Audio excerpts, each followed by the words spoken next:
කාලෙකින් අද මම ඔයගලන්ට අරගෙන ආවේ වෙනස්ම රෙසිපි එකක්. මේක අපිට බ්‍රෙක්ෆාස්ට් වලටත් ගන්න පුළුවන්. එහෙම නැත්නම් තේ වෙලාවට ගන්න පුළුවන්. බනානා මෆින් එකක්. බනානා මෆින් එකක් වුණාට මේක හෙල්දි වර්ෂන් එකක්. මේක හදලා තියෙන්නේ ඕට්ස්, බ්‍රවුන් සුගර් ඒ විදිහට. නැත්නම් මේක පාම් පිටි නිකන් සුදු සීනි වලිනුත් හදන්න පුළුවන්. අපි දැන් බලමු කොහොමද මේ බනානා මෆින් එක හදන්නේ සහ මේකට මොනවද ඕන කරන්නේ කියලා. බනානා මෆින්ස් හදන්න ඕනේ මොනවාද කියලා. ඇත්තටම ඒකට ඕනේ හොඳටම ඉදිච්ච බනානා. දැන් මේ විදිහට හොඳට කල්ලිල්ල කළු වෙන්න ඉදිච්ච බනානා. මෙතන ගෙඩි 5ක් තියෙනවා. ඒ කියන්නේ පොඩි කරාට පස්සේ කෝප 2ක් තිබුණා නම් ඇති. දිය කරගත්ත බටර් ග්‍රෑම් 125ක්. ඒ කියන්නේ එක ස්ටික් එකක්. මෙතන බිත්තර 3ක් තියෙනවා. ඒ 3 තමයි අපිට ඕන කරන වෙට් 3. ඩ්‍රයි විදිහට සාමාන්‍යයෙන් පාම් පිටි වලින් මේක හදන්නේ. ඒ වුණාට මම ගත්තේ ඕට්ස්.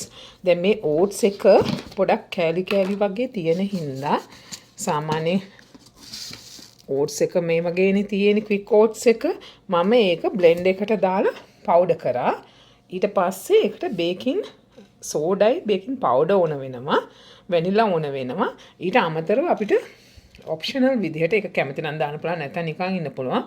මොන හරි නට්ස් වර්ගයක්. මම දැන් මේ චොක්ලට් චිප්ස් මාගාව තියෙන වයිට් චොක්ලට් චිප්ස් මම හින්දා ඒ චොක්ලට් චිප්ස් ටිකක් ගත්තා. ඒ ටික තමයි අපිට දැන් ඕන කරන්නේ.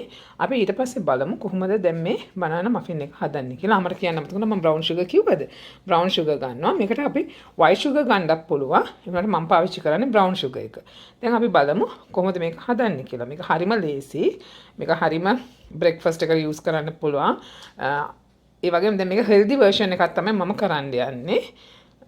දැන් අපි මේ බඩු ටික කිරා ගමු. ඉස්සෙල්ලාම අපි මේ dry ingredients ටික ගමු. දැන් මම මේ blend කරලා කොටාගත්ත oats ටික දාගන්නවා. එතන අපිට ග්‍රෑම් 200ක් ඕනේ. දැන් මම මේක කෝප්පයක් කොටාගත්තේ. එතන තියෙනවා ග්‍රෑම් 200ක්. මම ඒකට මේ කොටපු නැති, ඒ කියන්නේ පවුඩර් කරගත්තේ නැති ෆ්ලේක්ස් වගේ තියෙන ඕට්ස් වලින් ග්‍රෑම් 50ක් දාලා ග්‍රෑම් 250ක් කරගන්නවා. එහෙම නැතුව කැමති නම් අර විදිහටම ගන්න පුළුවන්. මම ඒක අර පොඩක් කෑලි වගේ හිටින්න තමයි එහෙම කළේ. ඊට පස්සේ මේකටම අපි සීනි ග්‍රෑම් 150කුත් දාගන්නවා. බ්‍රවුන් සුගර් එකෙන් කැමති නම් සුදු සීනි දාන්න පුළුවන්. ඒකෙන් ග්‍රෑම්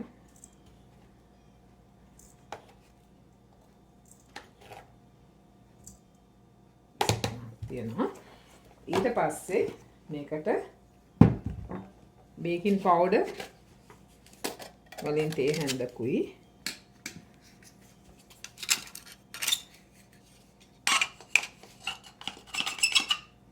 බේකින් පවුඩර් තේ හැන්දකුයි බේකින් සෝඩා එකෙන් තේ හැන්දකුයි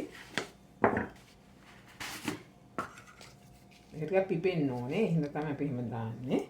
බේකින් සෝඩා එකෙන් තේ හැන්දකුයි දාලා මේ dry ingredients ටික හොඳට mix කරගන්නවා.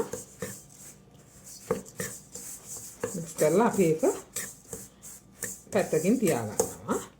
ඊට පස්සේ අපි ලෑස්ති කරගන්නවා wet ingredients ටික.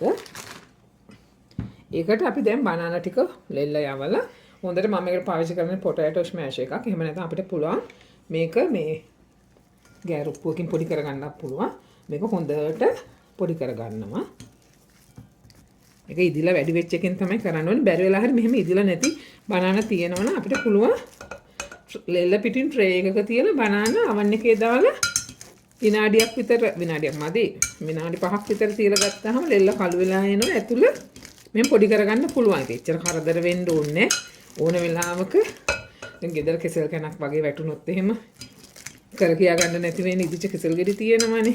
ඒ වගේ වෙලාවට මේක කරන්න පුළුවන්. මේක එතකොට හරිම රසයි. ඒ වගේම ගුණයිනේ.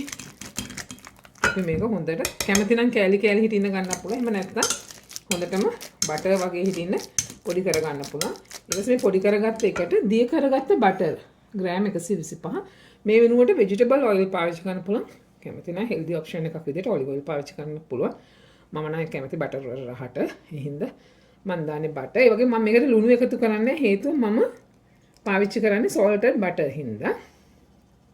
ඊට පස්සේ මේ බටර් ටික දාලා අපි මේකට වැනිලා තේ හැන්දකුත් එකතු කරනවා. කැමති නම් කුරුඳු කුඩු දාන්න පුළුවන්. මම සාමාන්‍යයෙන් කුරුඳු කුඩු රසට ආස නැහැ. එහෙනම් මම කුරුඳු කුඩු දාන්නේ. මම පාවිච්චි කරන්නේ වැනිලා විතරයි. ඒක දාලා ඊට පස්සේ අපි මේක අයින් කරමු. අයින් කරලා මේ බිත්තර ටික මේකට අපි එකතු කරනවා බිත්තර තුනක්. එම් කෙලිම කඩන්න එපා. මට මේ බිත්තර ෂුගර් හින්දා මම කඩන්නේ. මේ කප් එකකට කඩලා තමයි බිත්තර එකතු කරන්න ඕනේ. සාමාන්‍යයෙන් මේ බිත්තර කවදාවත් නරක වෙලා නැහැ. ඒ හින්දා මම බිත්තර මේ විදිහට දානවා. පස්සේ මේක මික්ස් කරගන්න ඕනේ හොඳට. විස්ක් එකේ මේකට බ්ලෙන්ඩ් මේම ඕනේ නැහැ මොනවාද හෑන්ඩ් මික්ස්චර්ස්, කේක් මික්ස්චර්ස් මොනවත් ඕනේ. අපිට පුළුවන් විස්ක් එකෙන් හොඳට මේක මික්ස් කරගන්න. හොඳ බැටර් එකක් වෙන්න විස්ක් කරගන්නවා විස්ක් එකෙන්. ඊට පස්සේ මේකට අපි කරන්නේ අර dry ingredients ටික එකතු කරනවා. ඒක පාරටම නැතුව. මෙතනදී ගොඩාක් මේක දියාරු වෙනකම්ම මේ කරන්න එපා. හේතුව එතකොට බනානා මෆින් එකේ අර ෆ්ලෆිනස් එක යනවා. දැන් අපිට මේක ලොකුවට බීට් වෙන්න ඕනේ. කලවම් වුණාම ඇති.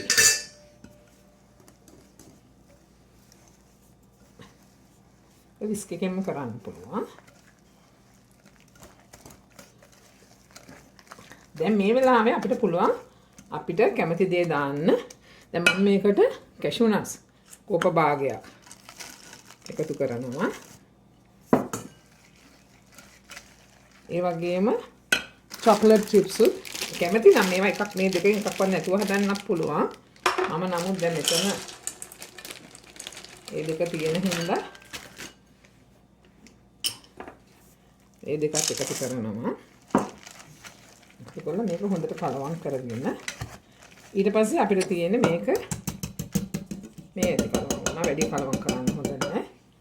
ඊට පස්සේ මම ලෑස්ති කරලා තියෙනවා මෆින් ට්‍රේ එකක්. ඒ කියන්නේ කප් කේක් ට්‍රේ එක. අපිට මේකට මේ ස්කූප් එකෙන් මම අයිස්ක්‍රීම් ස්කූප් එකක් යූස් කරන්නේ එකට. මේකෙන් අපිට එක ගානේ දාලා ඒක ටිකක් පිරුණාට ප්‍රශ්නයක් නැහැ. මොකද මෆින් එක ටිකක් උඩට එන්න ඕනේනේ. දාලා මේක බේක් කරනකොට ටෙම්පරේචර් එක චුට්ටක් වැඩියෙන් තියන්න ඕනේ ඉස්සෙල්ලම.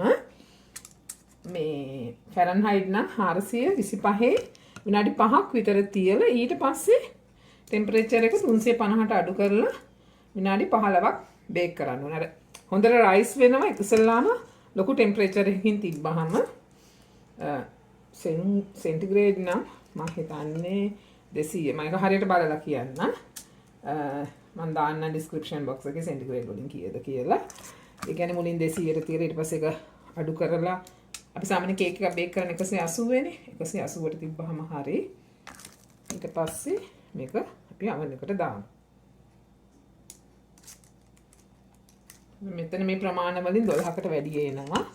මම ලෑස්ති කරේ මුලින්ම 12ක්. මේක ඇත්තටම උදේට හොඳයි. කොෆි එකක් එක්ක මේකෙන් එකක් කෑවත් ඇතිනේ. ඒ වගේම දැන් මේක ගුණයිත්නේ නිකම් පිටි වලිනුත් නෙමෙයි අපි හැදුවේ. මේ සම්පූර්ණ ආහාරයක් වගේ මේක. ඒතර අමාරු නෑ. ඒකට හදා ගන්නත් පුළුවන්.